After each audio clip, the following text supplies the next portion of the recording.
आधुनिक काळात परंपरागत व्यवसाय कालबाह्य होण्याची शक्यता असल्याने त्यांचं पुनरुज्जीवन विद्यार्थ्यांमार्फत करणं काळाची गरज असल्याचे उद्गार बाचणी येथील स्थानिक हस्तव्यवसायिक नामदेव कुंभार यांनी काढले।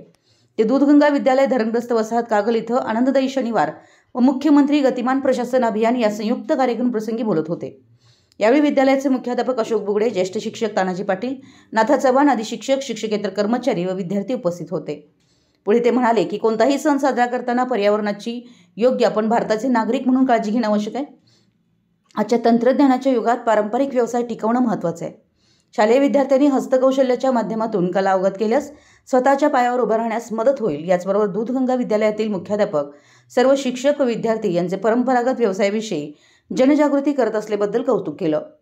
यानंतर साताप्पा कुंभार यांनी प्रत्येक विद्यार्थ्यांनी प्रत्येक गोष्टीकडे कलेच्या नजरेतून पाहावं, कला माणसाला जीवन जगण्याची प्रेरणा देते असं मत व्यक्त केलं। यानंतर शाडूच्या मातीपासून वेगवेगळ्या मूर्ती कशा केल्या जातात याचं प्रात्यक्षिक सादरीकरण करताना अनेक विद्यार्थी, विद्यार्थिनी, शिक्षक यांचा कृतीयुक्त सहभाग घेतला। यामध्ये मातीपासून गणपती, नाग, बैल, पंती इत्यादी वस्तू बनवण्यात आल्या। या कार्यक्रमाचं स्वागत व प्रास्ताविक मुख्याध्यापक अशोक बुगडे यांनी केलं, तर आभार संग्रामसिंह यादव यांनी मानले। मराठी एस न्यूजसाठी कागलहून प्रशांत दळवी।